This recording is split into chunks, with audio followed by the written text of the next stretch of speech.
Buen día, queridos jóvenes universitarios. Continuando con nuestras clases virtuales, hoy vamos a desarrollar otro tema que tiene que ver con la gravitación universal. Vamos a calcular la velocidad con que la Tierra se mueve alrededor del Sol y de qué manera la Tierra nos hace pasear precisamente por nuestro sistema solar. Vamos a ver que la velocidad es una velocidad impresionante. Nos acercamos por favor a la pizarra.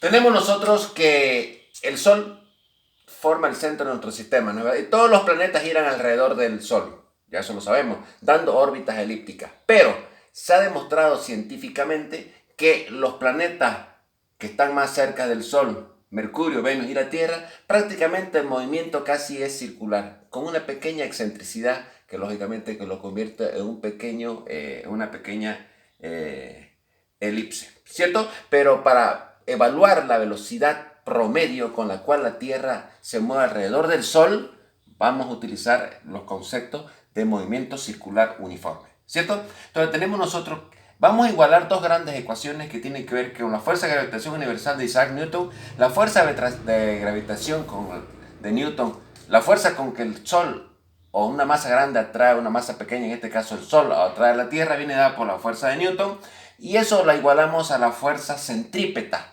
La fuerza centrípeta es otra fuerza, lógicamente, que tiende a no dejar escapar todo cuerpo que está en movimiento circular uniforme. Y lógicamente acá está la famosa fuerza de gravitación universal de don Isaac Newton. Entonces, igualando ambas ecuaciones, tenemos nosotros masa del Sol, masa de la Tierra. Masa del Sol por masa de la Tierra dividido entre la distancia Sol-Tierra, la vamos a llamar de R cuadrado, multiplicado por la G de Cavendish.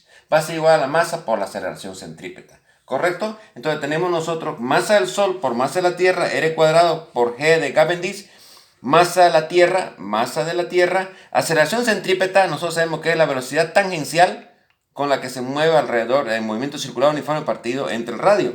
¿Cierto? De aquí despejamos nosotros que la velocidad tangencial va a ser igual, eliminamos una R con una R y queda solamente una R. Entonces, despejando la velocidad tangencial va a ser la raíz cuadrada de la masa del Sol, fíjense ustedes, no tiene nada que ver la masa de la Tierra, multiplicado por la G de Cavendish partido entre la distancia Tierra-Sol. La masa del Sol es 1.99 por 10 a la 30 kilos y el radio de la órbita de la Tierra, la distancia de la Tierra al Sol, son 1.5 por 10 a la 11 metros. Eso equivale a 150 millones de kilómetros. Imagínense ustedes esa distancia. Estamos nosotros a 150 millones de kilómetros del Sol.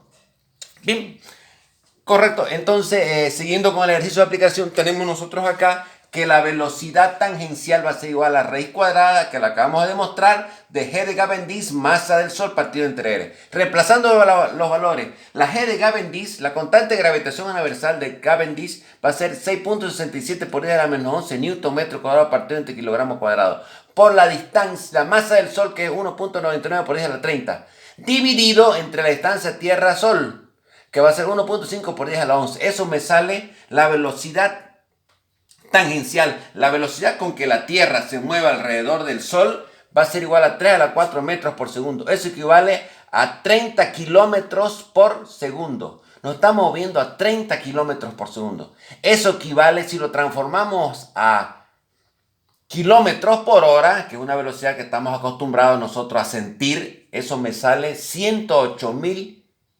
kilómetros por hora, que ahorita lo acabamos de calcular. Bien, por otro lado, vamos a comprobar cuál es el tiempo que tarda en dar una vuelta completa alrededor del Sol. ¿Cuántos días?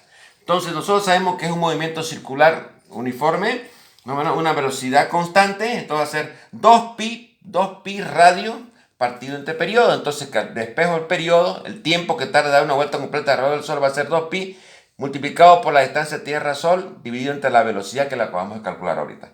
¿Cierto? Entonces va a ser, el tiempo que tarda en dar una vuelta alrededor del Sol va a ser 2pi por la distancia Tierra-Sol, que va a ser 1.5 por 10 a la 11 metros. Eso me sale 31.415.926 segundos. Transformado en horas me sale 8.726.64 horas. Transformado en días, nosotros sabemos que un día es el tiempo que tarda en dar la Tierra una vuelta alrededor de su eje. Entonces va a ser igual a 3, dividiendo 8.726.64 horas, dividido entre 24 horas, eso me sale 363.61 días, que lógicamente eso se lo aproxima a 365 días, que es el año, el tiempo que tarda la Tierra en darle una vuelta completa alrededor del Sol son 365 días. Considerando la pequeña excentricidad que tiene la Tierra, y que prácticamente el movimiento no es exactamente un movimiento uniforme. Si fuera perfectamente uniforme sería 363.61 días que tarda la Tierra en dar una vuelta alrededor del Sol. Y lo que le comentaba hace un momento, si esta velocidad de aquí de 30 kilómetros por segundo la transformamos en kilómetros por hora, nosotros sabemos que una hora tiene 3.600 segundos. Cuando yo lo multiplico 3.600 segundos multiplicado por 30, para transformar los segundos en hora, eso sale 108.000 kilómetros por hora. Imagínense ustedes la velocidad con que el Sol nos hace viajar alrededor del Sol. La Tierra nos está haciendo viajar alrededor del Sol a 108.000 kilómetros por hora. Una velocidad que no la podemos imaginar, no la podemos, pero sí la estamos viviendo. La estamos viviendo. Estamos viajando precisamente a esa velocidad.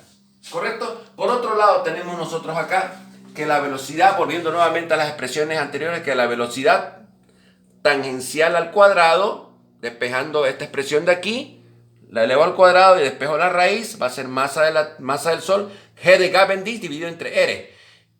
La velocidad tangencial va a ser igual a 2πr, la velocidad constante 2πr partido entre periodo, elevado al cuadrado, va a ser masa del Sol por constante de gravitación universal partido entre R. Esto lo elevo al cuadrado, va a ser 4πr cuadrado t cuadrado, masa del Sol Gr. Y de aquí despejo que también el periodo, lo puedo calcular, el periodo va a ser igual a 4πr cubo, masa del Sol G de Cavendish. Si quiero calcularlo también el periodo, el tiempo que tarda la Tierra en dar una vuelta alrededor del Sol va a ser la raíz cuadrada de 4π, la distancia Tierra-Sol elevada al cubo partido entre masa del Sol multiplicado por la G de Cavendish. ¿Correcto? Entonces, con esta expresión también por nosotros podemos calcular el tiempo que tarda en dar una vuelta completa en la Tierra alrededor del Sol, que van a salir los 300 que acabamos de calcular acá, los 363.61 días. Primeramente en segundos y después, lógicamente, lo transformamos en días. Por otro lado, nos acordamos de la expresión de la tercera ley de Kepler. Precisamente con estas expresiones nosotros llegamos a encontrar la ecuación que dice que el periodo de rotación de un planeta al cuadrado es inversamente proporcional a su radio cubo. ¿Cierto? ¿Cómo? Tenemos nosotros que acabamos de demostrar que 4πr cuadrado t cuadrado va a ser masa del Sol G de Cavendish partido entre R, que lo acabamos de demostrar precisamente aquí. Esa expresión la tenemos aquí, ¿cierto? Entonces nosotros acá esta R lo vamos a pasar a esta R, nosotros la vamos a todos estos valores lo vamos a pasar a dividir, va a ser igual a 4πr cuadrado partido entre periodo cuadrado, va a ser masa del Sol G de R, ¿cierto? Entonces 4π, esta R lo vamos a pasar acá a dividir. ¿Qué queda? 4π masa del Sol G. Entonces fíjense ustedes que estos son valores constantes. 4π masa del Sol G son valores constantes. Va a ser igual al periodo al cuadrado partido entre radio al cubo. Y todo este valor es una constante. Por consiguiente, esto también va a ser constante. Entonces vamos a tener, podemos igualar. Si una constante nos va a ser entonces periodo de un planeta al cuadrado cualquiera dividido entre su radio 1 al cubo va a ser igual al periodo del planeta 2 elevado al cuadrado dividido entre su radio 2 al cubo, que es la famosa ley de Kepler o movimiento de los planetas.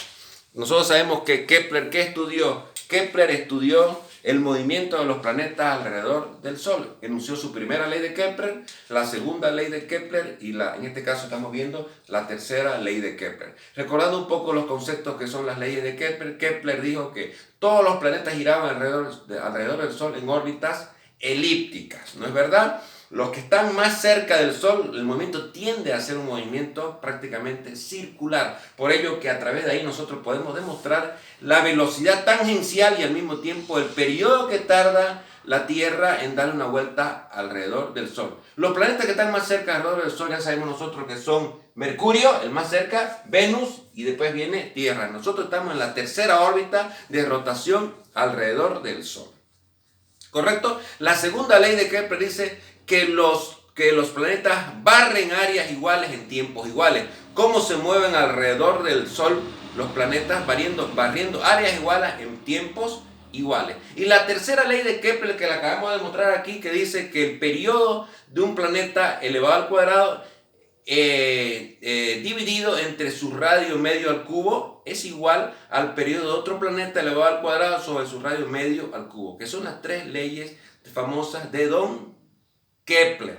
Después vino Newton y demostró la famosa fuerza de gravitación universal, que prácticamente son las fórmulas, son las leyes que gobiernan precisamente nuestro sistema solar y lógicamente todo el universo.